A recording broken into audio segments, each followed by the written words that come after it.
Nick Freitas. Okay, so I'm a one-man gang right now defending Nick on what's the blog? The Bull Elephant, right? So I'm defending him. I'm responding to every comment, which I never do, defending Nick Freitas. Nick Freitas did not make the ballot. Nick Freitas screwed up.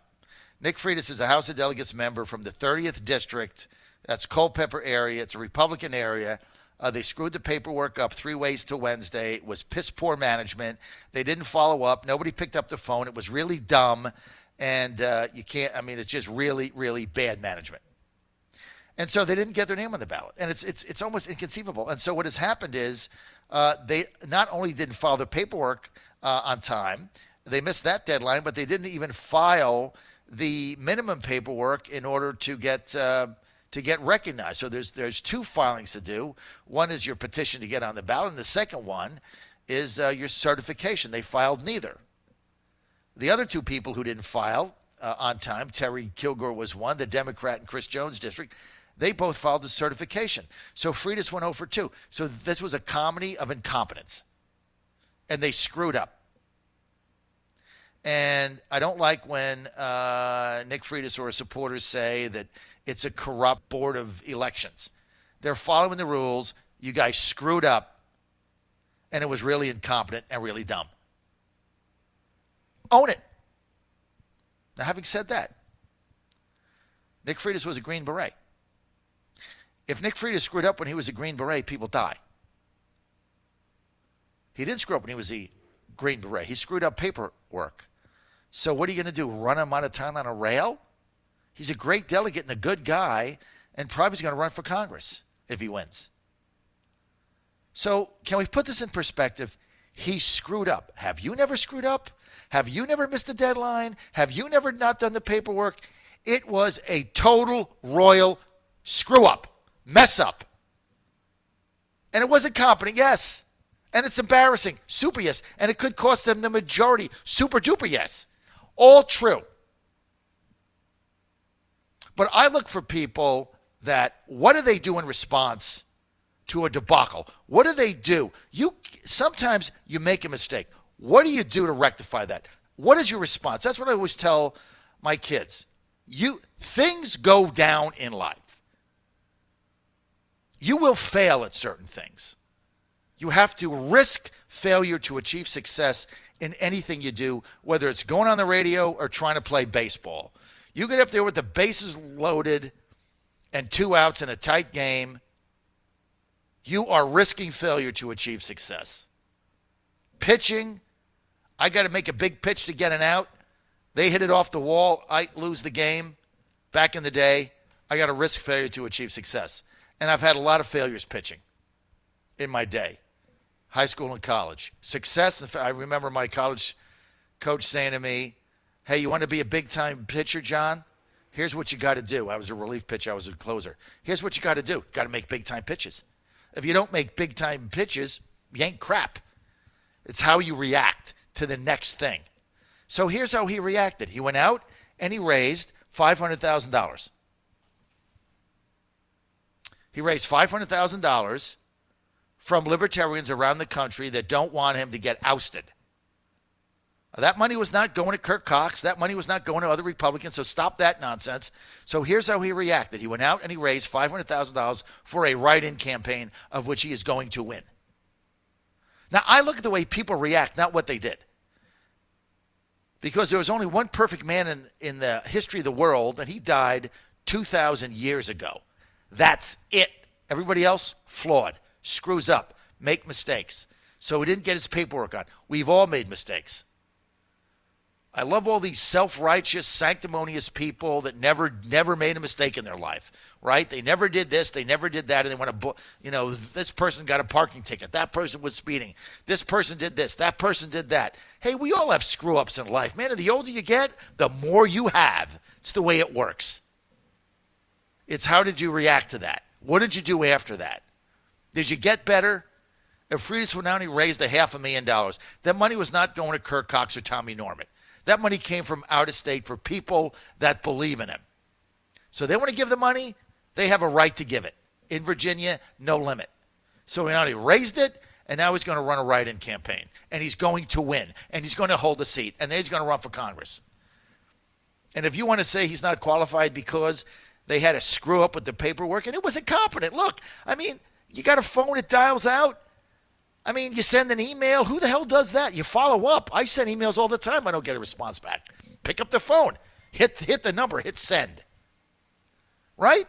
Come on, man. Knock it off. And Nick Freitas is a good guy. Again, I'm going to say it again so it sinks in with all you haters out there. And that's all we get in these blogs and this Facebook is hate this person and hate that person. Hate, hate, hate. That's all we get. Knock it off. Stop. Freitas was a Green Beret.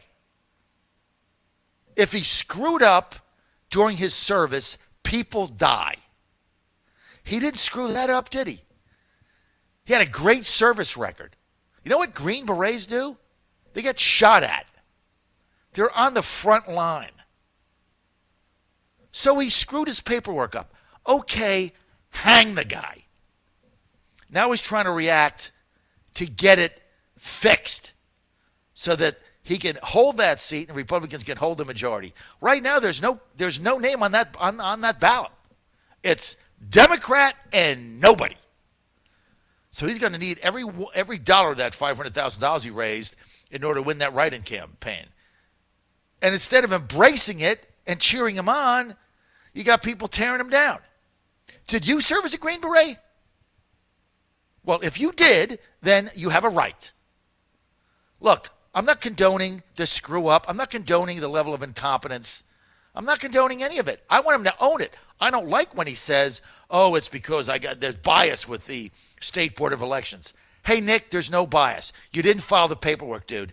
You didn't pick up the phone and follow up. You were busy with your wife's campaign and your other job, and you got busy, and your legislative director was incompetent in the way he handled this, and the whole thing was a comedy of errors that belongs in a comic book. But nobody died, man.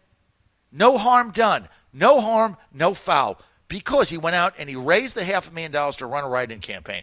If he had $8,000 in the bank and we're going to lose that seat because there's nobody on the ballot, then you got a problem. He went out and he got what he had to do in order to rectify it. Now stop pounding on the guy. And if Freitas wins the write-in campaign, which he will run for Congress. And all you got to remember is that he won a write-in campaign against all odds. And hopefully when he runs for Congress, he'll file the damn paperwork the right way. I'm sure he's learned that lesson.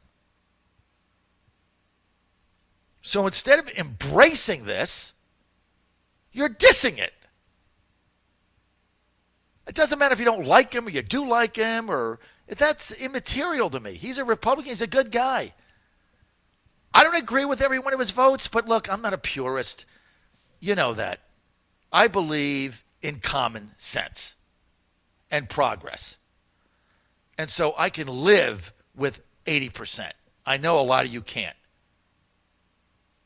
I can live with that. I'm not going to agree with every single vote and every single position that Nick Freitas had. I backed his wife for Senate over Emmett Hanger. I didn't agree with a lot of her stuff. From funding roads to tolls to a bunch of stuff I didn't agree with. But I thought she was a fighter. And she was tough, and I thought she would help us in that district with Trump. I need a big vote out of that district. I don't think Emmett's going to do anything. And so I have my reasons. I backed her, and I'm proud of it. Doesn't mean I have to agree with every single position. Do you agree with every position? Are you married? Do you have a marriage that's been successful? Ups and downs, we all have it.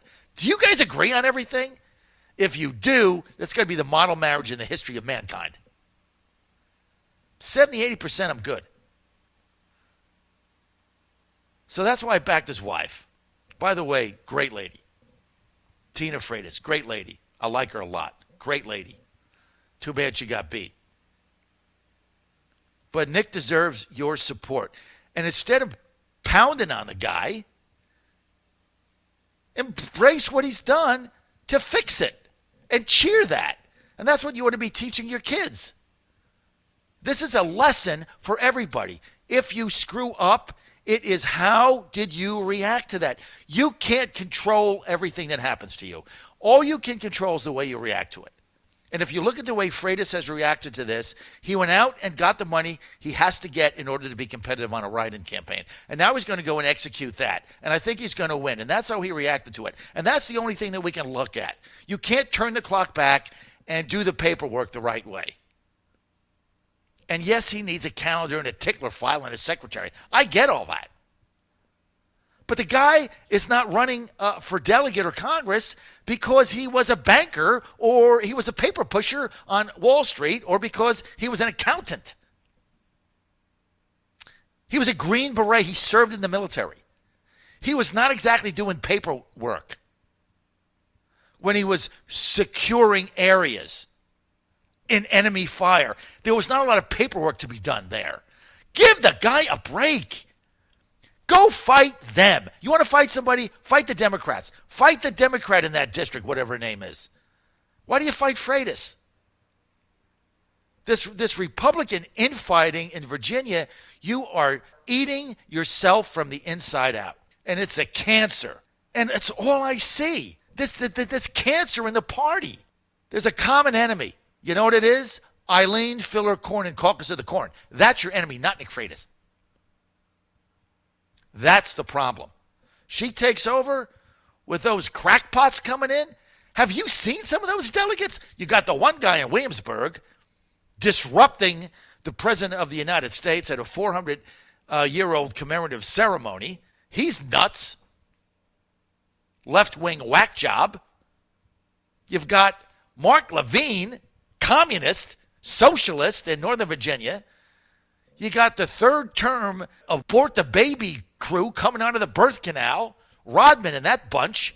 You've got a avowed communist, Lee Carter in Manassas. They got some crazy people.